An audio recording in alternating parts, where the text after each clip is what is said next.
একদিন আমাকে cross fire দেওয়ার জন্য বের করছিল, তখন একজন অফিসার এসে খুব সম্ভবত দেখলো, বললো যে ওর অবস্থা তো খুব খারাপ, শরীর খুব শুকিয়ে গেছে, ও তো একদম মুরগির মতো হয়ে গেছে, এটা বলে চলে গেল।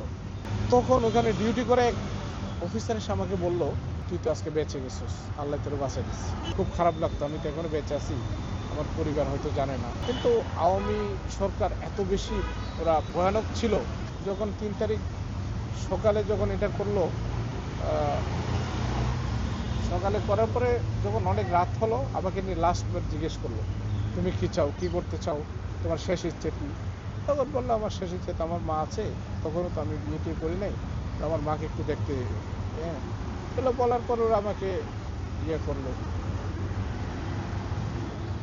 রুমে নিয়ে আসলো। রুমে নিয়ে আসার পরে আমার আগের যেই ওরা আগে ওখানে যেই চোখের জন্য যে কাপড় ইউজ করতো চোখ বাঁধার জন্য, সেটা নিয়ে ফেললো, হ্যান্ডকাপ খুলে ফেললো, নতুন গামছা খুব সম্ভবত আনলো, গামছা দিয়ে চোখ বাঁধলো আর হাত বাঁধলো। তখন ওরা আমাকে গাড়িতে উঠালো, তখন খুব সম্ভবত 12টার পর টর এরকম হবে। এটার পরের পর ওরা কিছুক্ষণ গাড়ি টাড়ি চালালো, আমি ঠিক বুঝতে পারতেছিলাম।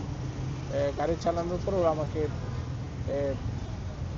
হাতির ঝিলের মধুবাগ এলাকায় একটা টার্নিং আছে, ওখানে একজন বলছে তুমি প্রসব করতে বসে বলে আমাকে ভিতর বাইর করে দিয়ে বসে দিল। ওরা গামছাটার পিছন দিয়ে টান দিল, গাড়ি চলে গেল, মাইক্রোবাসটা।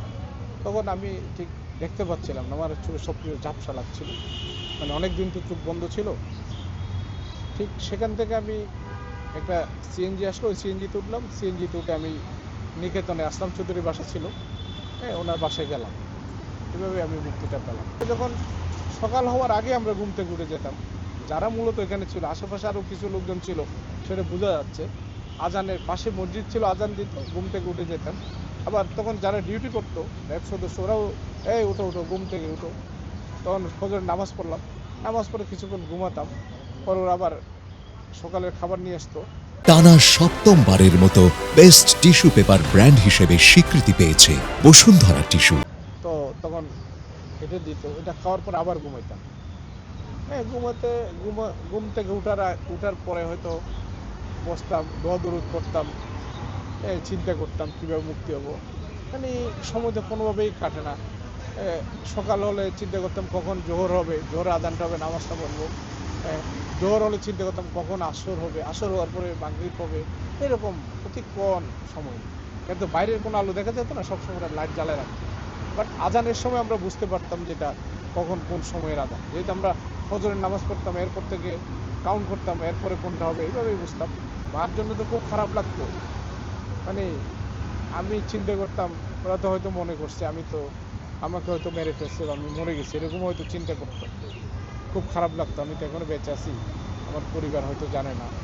হ্যাঁ, এটা খুবই মর্মান্তিক বিষয়। এটা যখনই আমার মনে পড়ে বা আমার স্মৃতিতে আসে, আমি খুব নার্ভাস হয়ে যাই বা আমি অন্যমনস্ক হয়ে যাই। আসলে মানুষের জীবনে এরকম ঘটনা তো ঘটে না। একটা স্বাধীন দেশ, এটা একটা গণতান্ত্রিক রাষ্ট্রে তো এরকম গুমের ঘটনা প্রত্যাশিত। তাছাড়া আমি তো কোনো ধরনের সন্ত্রাসী কার্যকলাপে জড়িত ছিলাম না, আমি জাস্ট গতানুগতিক ছাত্র রাজনীতির সাথে জড়িত ছিলাম। গণতান্ত্রিক প্রক্রিয়া যে রাজনীতি বাংলাদেশে হয়, যে ছাত্র সংগঠনগুলো করে, বাংলাদেশে যেই ছাত্র রাজনীতির চর্চা আছে, আমি জাস্ট সেই ছাত্র রাজনীতিটাই করতাম।